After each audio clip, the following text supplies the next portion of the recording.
ষোলো আনা বাঙালিয়ানা পরিবারে আপনাদের সকলকে স্বাগত জানিয়ে আমি সোমা। আজকে আমি একটা ছোট্ট রান্নার ভিডিও বা বলতে পারেন আজকে একটা ব্লগ করছি। এটা আজকে আমি মায়ের জন্যে, স্পেশালি মায়ের জন্যে আজকে রান্না করছি। তো মাকে সারা বছর তো কিছু খাওয়ানো হয় না, তাই ভাবলাম আজকে মা যে মিষ্টি খেতে পছন্দ করেন বা কিছু খেতে যেগুলো পছন্দ করেন সেগুলোই আমি রান্না করে মাকে খাওয়াবো। তাই ভাবলাম একবার ভিডিওটা করি। তো এই আজকে করছি, এটা মালপোয়া করছি। আমি আগের দিন মালপোয়াটা মানে ময়দা, চিনি, তারপরে কিশমিশ, নারকেল কুচি, কলা আর একটু সাবুদানা দিয়েছিলাম। সেটা ভালো করে দুধ দিয়ে মেখে পরে আমি রাত্রে সারা রাত ভিজিয়ে রেখেছিলাম।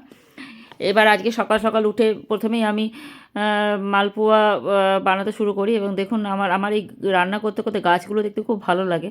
আমি আমার বাড়িতে সেরকম কোনো জায়গা নেই, তাই আমি রান্নাঘরেই আমি কয়েকটা গাছ লাগিয়েছি এবং খুব ভালো লাগে বাড়িতে গাছ থাকলে। আমার গাছ লাগাতে ভালো লাগে, বাড়িতে জায়গার অভাব, যেহেতু আমি ফ্ল্যাটে থাকি তাই আমার অতটা জায়গা নেই।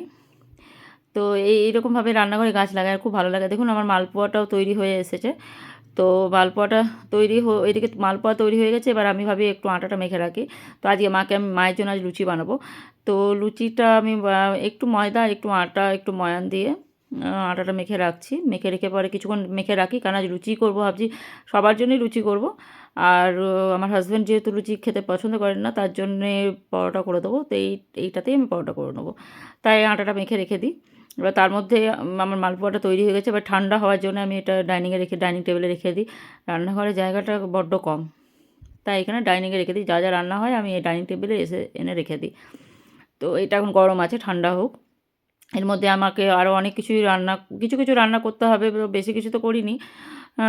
তো তবুও আজ স্পেশাল মায়ের দিন, তাই মায়ের জন্যই রান্নাটা করি। ভালো লাগে মায়ের জন্য কিছু করতে, কারণ আমার মা খুব কম বয়সে মারা গেছেন, ওনার জন্য কিছু করাই হয়ে ওঠেনি কোনো দিন। তো এই দিনটাতে আমরা 5 ভাই বোন, 5 দিকে থাকলেও আমরা চেষ্টা করি মায়ের জন্য কিছু করি। তো আমি আজকে এর জন্য ভাবলাম বেগুন ভাজা, আলু ভাজা, এগুলো মা খেতে খুব পছন্দ করতেন।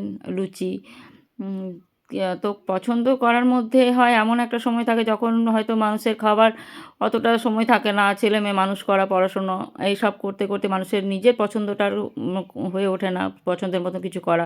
আমার মায়ের হয়েছিল সেই রকমই অবস্থা।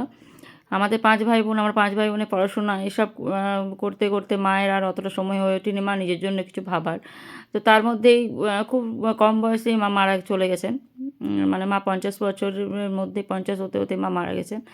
তো তার জন্য খুব মনটা খারাপ লাগে। ভালো জিনিস, খারাপ জিনিস সব জিনিসেই মাকে খুব মিস করি। খুবই ভালো মানুষ ছিলেন, শান্ত স্বভাবের। তো এগুলো মায়ের জন্য রান্না করেছিলাম। আলু ভাজা, বেগুন ভাজা, মালপোয়া, আমি গাজরের হালুয়া করেছিলাম রাত্রেবেলায়। সেই গাজরের হালুয়াটা রেখে দিয়েছিলাম একটু মায়ের জন্য। মা মিষ্টি খেতে খুব ভালোবাসতেন, মা জিলিপি খেতে খুব ভালোবাসতেন। তো আমাদের আমি যেহেতু ঝাড়খণ্ডে থাকি, ধানবাদে থাকি, তো এইখানে সকালবেলা এইসব খুব একটা পাওয়া যায় না। তাই আমি ভাবলাম তো বাড়িতেই মিষ্টি কিছু বানাই। তার জন্য আমি গাজরের হালুয়া, তারপরে মালপোয়া এগুলো বানিয়েছি। লুচি লুচি তৈরি করে নিচ্ছি। সব কিছু রেডি ফেডি করে তারপরে মাকে আজকে আমার বৃহস্পতিবার, আমি সাঁই বাবার পুজোও করি। তাই সব আজ মাকেও দেবো কিছু খাবার। এদিকে ভাইরা আমার মায়ের বাৎসরিক কাজটা করছে। তো আমরা 3 বোন, 3 দিকে আমরা যে যেমন পারি মানে করি, চেষ্টা করি মায়ের জন্য। তো আমি আজকে এগুলো করেছি। লুচি তো মানে বড়দের থাকাটা খুবই দরকার বাড়িতে, মাথার উপর মানে বড়রা না থাকলে বড় কষ্ট লাগে। তো যাই হোক, কিছু করার নেই। এবার যেমন নিয়তি, ভগবান কাকে কখন ডেকে নেন বলা যায় না। তো এগুলো আমি মায়ের জন্য রান্না করেছিলাম। আলু ভাজা, বেগুন ভাজা, গাজরের হালুয়া, তারপরে লুচি করেছিলাম, মালপোয়া করেছিলাম, আর মিষ্টি আনা ছিল আমার, মিষ্টি। এগুলো আমি বানিয়ে পরে আলাদা করে টেবিলে রেখে নিয়েছি। তো ফটাফট আমাকে রেডি হতে হবে, কারণ আমাকে মানে আমার সাঁই বাবার পুজোও আছে। তো এই কাঁসার থালা, এই থালাটা আমি পুজোর জন্য বের করি তো মায়ের জন্য। এইগুলো আমার অন্নপ্রাশনের কাঁসার থালা, কাঁসার বাটি। তো এইগুলো আমি মায়ের জন্য বের করেছি, সব কিছু সাজিয়ে মাকে আজকের দিনটা খেতে দেবো। হয়তো বেঁচে থাকলে এরকমভাবে খেতে দিতে পারতাম, কিন্তু সেই সময়টা আমরাও খুব একটা বড় ছিলাম না।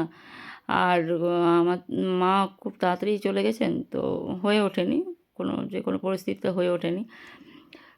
তো ইচ্ছে ছিল মাছ বানাবার, এই বানাবার, তো আজকে যেহেতু ঠাকুরেরও পুজো, তাই মাছটা আমি আর ওইখানে দিলাম না ঠাকুরের জায়গায়। মাছ বানিয়েছি, মাছটা বানিয়েছি এই জন্য যে আমাদের জন্যই মাছটা বানিয়েছি, বাড়িতে খাবো বলে। কারণ আমাদের ব্রাহ্মণ ভোজন করানো হয় এই দিনটাতে। তো এখানে তো আর সেরকম কিছু মানে হবে না, হয়ে উঠবে না। তাই আমি এগুলোই যা যৎ সামান্য একটা ব্যবস্থা করেছি মায়ের জন্য। তো একটাই বলার উদ্দেশ্য, মা-বাবা যাদের আছেন তারা মা-বাবাকে একটু যত্ন করুন। কারণ ওনারা চলে গেলে না, নিজের বাড়ি থাকা, বাপের বাড়ি থাকা, এগুলো কিছুই আর হয়ে ওঠে না।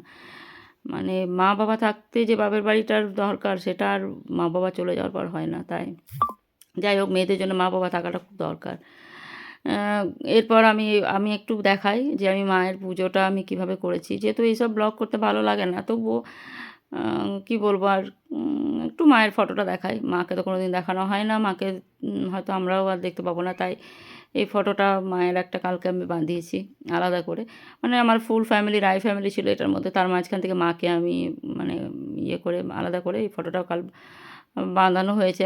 বলতে গেলে বাঁধানো হয়েছে বলতে, আমি ঘরেই বাঁধার চেষ্টা করেছি। ফটোটা যেহেতু টাইম ছিল না, ফটো ফ্রেমটা বের করে করার চেষ্টা করেছি। তার মধ্যে কাঁচ-টাচ লেগে হাতের অনেক রকম বাজে অবস্থা হয়েছে। তো যাই হোক, এভাবে মাকে আজকে আমি খেতে দিলাম সাজিয়ে। এর আগে আমি সাই বাবার পুজো করে নিয়েছিলাম। তো সাই বাবাকেও আমি দেখাবো আপনাদের। দেখুন মায়ের এই মাকেও দেখালাম। এবার আপনাকে আমাদের একটু ঠাকুরঘরটাও দেখিয়ে দিচ্ছি আপনাদেরকে। আপনারাও দেখে নেন আমাদের ঠাকুরঘর। তো যেমন পারলাম মাকে একটু সাজালাম। তো এই কাঁচের তো আর, বলতে গেলে কাঁচের তো আর এটা ফ্রেম করা হয়নি আমার। কালকে প্লাস্টিক দিয়ে আমি কোনো রকমে ফ্রেমটা করেছি। এবার আমার হাসব্যান্ডকে দিতে হবে এটা কাঁচের ভালো করে বাঁধিয়ে দিতে। দেখুন মা কত কম বয়স ছিলেন। খুবই কম বয়স ছিলেন মা। তো কী করা যায় আর, এটাতেই মনের মানে যেখানেই থাকুন ভালো থাকুন, আর তো কিছু বলার নেই। তো এরপর আমি আপনাদেরকে আমার ঠাকুরঘর দেখাই। আমার মায়ের পেছনে যে ফটোগুলো আছে, সাঁই বাবা ৩ টে মূর্তি আছে। তো আমি আরও আমার সাঁই বাবাকেও দেখাই আমি। দেখুন আমার এইটা যেহেতু হচ্ছে, এই সাঁই বাবাকে আমি শিরডি থেকে নিয়ে এসেছিলাম। আমরা শিরডি গেছিলাম ২ বছর আগে। তো এই সাঁই বাবাকে আমি শিরডি থেকে, সাঁই বাবা এসেছেন আমার কাছে। এই সাঁই বাবার আমি প্রত্যেক বৃহস্পতিবার পুজো করি। তো তার মাঝখানে আমার একটু ঠাকুরঘরটাও দেখিয়ে দিই। আমার ঠাকুরঘর মানে সবারই ঠাকুরঘর সবার প্রিয় হয়। তো আমারও এই ঠাকুরঘর, বৃহস্পতিবার আমার এই ঠাকুরঘরে পুজো-টুজো করি আমি। তো আজ তার মাঝখানে মায়েরও পুজো হয়ে গেল। মায়ের পুজো বললে আর কি, মা হলো। তো যাই হোক, ভালো থাকবেন সকলে, সকলে সুস্থ থাকবেন এই কামনাই করি। আমার বাবাও গত হয়েছেন, মা-বাবা দুজনেই মানে গত হয়েছেন। তো সত্যি মা-বাবা থাকাটা খুব দরকার, খুব প্রয়োজন। তো যাই হোক, ভালো থাকবেন সকলে, সুস্থ থাকবেন। নমস্কার।